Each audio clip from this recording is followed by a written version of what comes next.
fala sobre essa bioeconomia e você diz sobre esses investimentos, a gente sabe que os produtos que saem ali da floresta amazônica, castanha do Pará, açaí, né, entre outros, eles são vendidos, exportados, por exemplo, de forma in natura, que tem pouco valor agregado. Então, esse investimento industrial ali de capacitação e vender produtos mais prontos, por exemplo, a gente está falando de uma fruta da Amazônia que pode ser, né, um aliado aí para a saúde. Então, a gente já comercializar isso com base de cápsulas. A gente não precisa industrializar aquela região, oferecer outras alternativas de emprego, ganho, girar a economia, para evitar um pouco essa degradação que ainda ocorre por lá? Sem dúvida, sua análise é perfeita. Quando a gente olha no mundo inteiro, 99% dos países de classe média são países industrializados.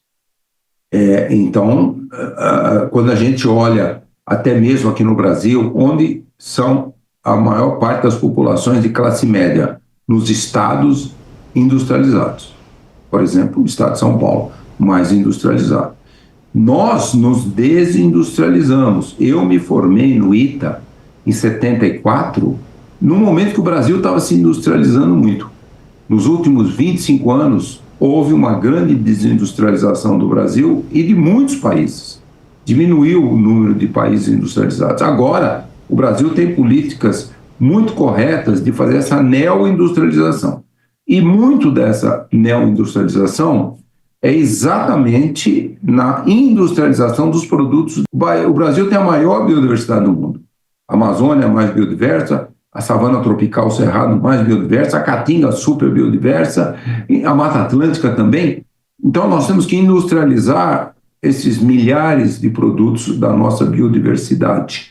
Então é isso, industrializar, é agregar valor, é para tornar o país de classe média. Um bom exemplo de algumas cooperativas lá da Amazônia, elas fazem uma pré-industrialização, mas ali que as populações, os cooperados já atingiram a classe média. Nós precisamos dar grande escala. O exemplo que eu dei do Amazônia 4.0 é para isso. Em breve, 2026, já teremos aí várias comunidades com fábricas de chocolate e do chocolate cupuaçu, delicioso cupulate. E também agora já vamos começar a construir um financiamento da FAPESP de São Paulo, um estudo da USP, um laboratório para industrializar a castanha. A castanha do Brasil é utilizado a industrialização cosméticos, alimentos e óleos industriais. Vamos começar a capacitar, assim que tivermos o laboratório pronto, comunidades produtoras de castanha, inclusive a comunidade Paiter Suruí, que também vai produzir o chocolate de cacau. Então é isso, nós temos que dar escala, mas não só para a Amazônia. De novo, o Brasil tem a maior biodiversidade do mundo, mas o percentual na economia brasileira de todos os produtos da nossa biodiversidade, o número 1 é a mandioca, o número 2 é açaí, é 0,5% do PIB brasileiro. Um produto, que é o principal fator de desmatamento de todos os biomas, a carne bovina, é 6% do PIB brasileiro. 15 vezes mais que a economia de todos os produtos da nossa biodiversidade. Então, nós temos realmente que nos tornarmos o país do mundo que mais vai comercializar, trazer para a economia do Brasil, de todos os países, esses produtos na mais rica biodiversidade do mundo. Quando a gente fala de biodiversidade, tem ainda aquelas que ainda nem foram descobertas, né? Que podem ser usadas em medicamentos, outras frutas, outras variedades aí, em relação à saúde e outros itens.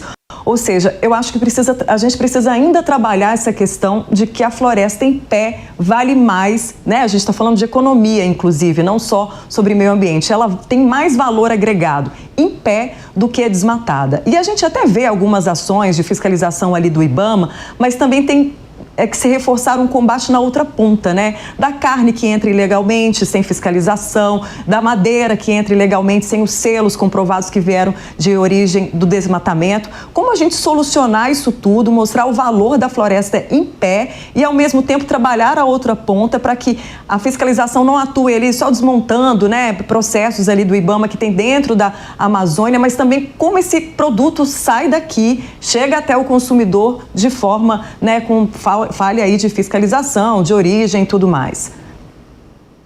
Olha, sem dúvida, quando a gente olha, como eu falei, várias cooperativas de produtos da biodiversidade amazônica já atingiram a classe média, eles já estão fazendo algum nível de industrialização, mas a escala ainda na economia brasileira é muito pequena. Nós precisamos dar uma grande escala para essa nova socioeconomia de floresta em pé, acelerar muito a industrialização e, lógico, um grande desafio, combater o crime organizado. O crime organizado está atacando os biomas brasileiros há muitas e muitas décadas, e especialmente na Amazônia. Nós temos que zerar o desmatamento, porque senão nós vamos passar do ponto de um retorno muito rapidamente. Então, é esse um desafio, lógico, dar uma escala para essa nova socioeconomia que vai melhorar muito a vida de milhões de habitantes da Amazônia e, lógico, também a ciência, como você mencionou muito bem. Por exemplo, os indígenas da Amazônia, chegaram lá 14 mil anos atrás, eles utilizaram mais de quase 1.500 plantas medicinais, é a ciência indígena. Nós, hoje, a ciência nossa de medicina nossa usa muito poucos produtos. O potencial é gigantesco, mas precisa investir muito em ciência. Aquele exemplo que eu dei desse artigo científico publicado recentemente, que até várias frutas da Amazônia não só nos alimentam bem, mas melhoram muito a nossa saúde.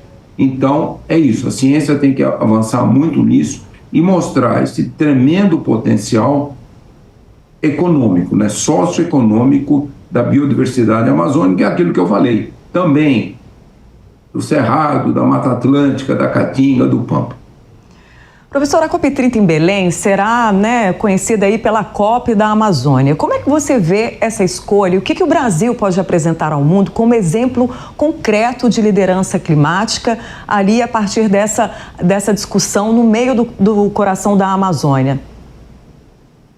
Olha, nós estamos numa emergência climática tão grande, até mesmo foi uma surpresa para a ciência, por que o aquecimento global, lá no segundo semestre de 2023 até abril de 2024, a temperatura passou de aquecimento 1,5 graus mais quente que 1850 e 1900, quer dizer, antes do aquecimento global. Milhares de cientistas estão tentando explicar, depois agora nos últimos 3 meses ela baixou um pouquinho, mas está lá na faixa 1,3 graus mais quente. E, então, não há dúvida que a COP30 terá que ser a mais importante das 30 COPs, porque o que nós estamos vendo é que 2024 bateu o recorde de emissões, foi um ano de mais emissões. Não reduzimos ainda as emissões no primeiro semestre desse ano. Então, a COP30 terá que ser a COP tão importante como foi o Acordo de Paris, a COP21 em 2015, e depois a COP26 em Glasgow, Escócia, em 2021, quando fizeram metas de redução. Por exemplo, a COP26 falou, para não deixar a temperatura passar de 1,5 graus de aquecimento, nós temos que reduzir 43% das emissões em relação a 2019 até 2030 e zerar o saldo de emissões até 2050. Nós não estamos indo nessa direção. Principalmente, a ciência mostra que nós podemos atingir 1,5 graus até 2035, permanentemente. E aí, se zerar o saldo de emissões somente em 2050, nós passaremos de 2 graus. Podemos até atingir 2,5 graus. Esse é um enorme risco. Impossível manter a floresta, passa do ponto de não retorno.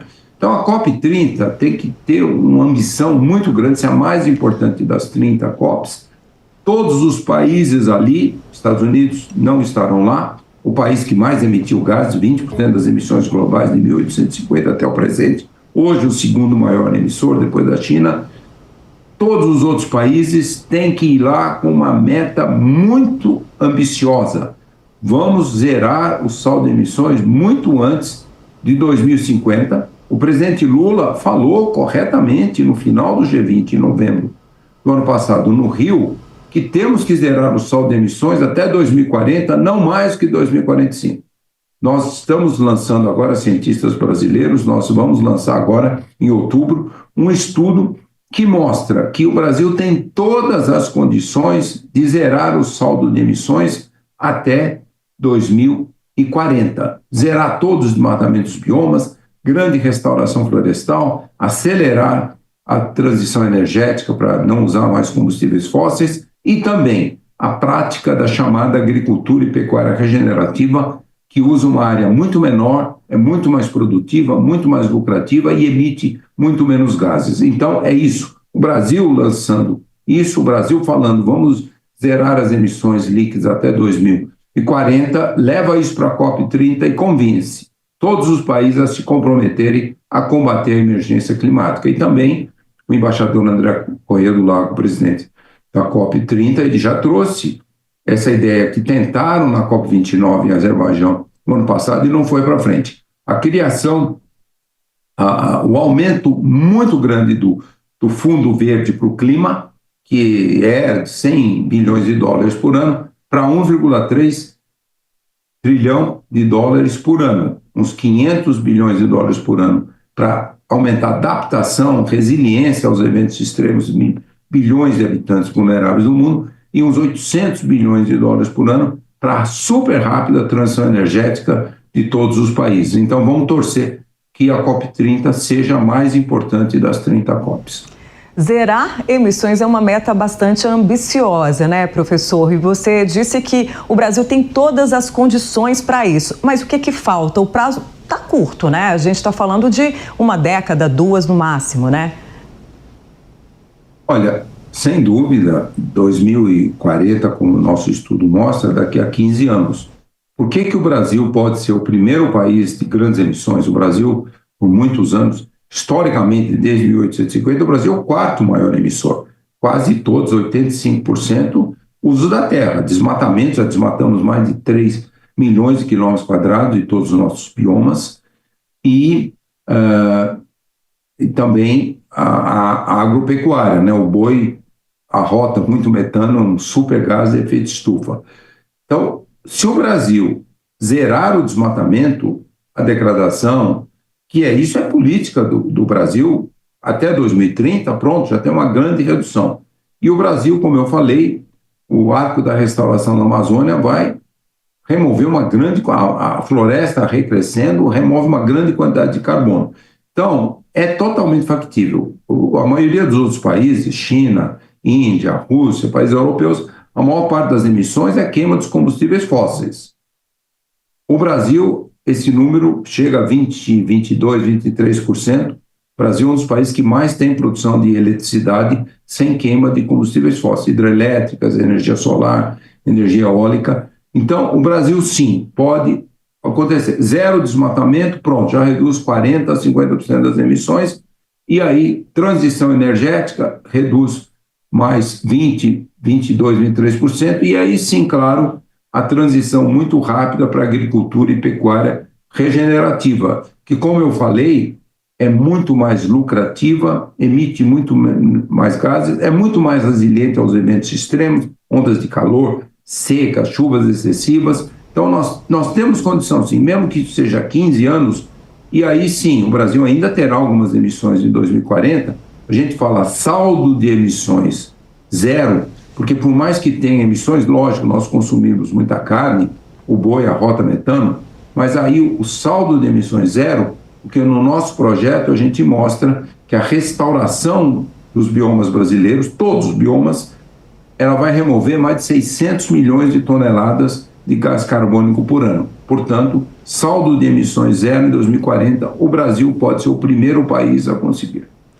Bom, professor Carlos Nobre, muito obrigada pela entrevista e pelos seus esclarecimentos. O caminho a ciência já mostrou, né? Agora a gente precisa de financiamento e também ações para que a gente consiga atingir essas metas, né?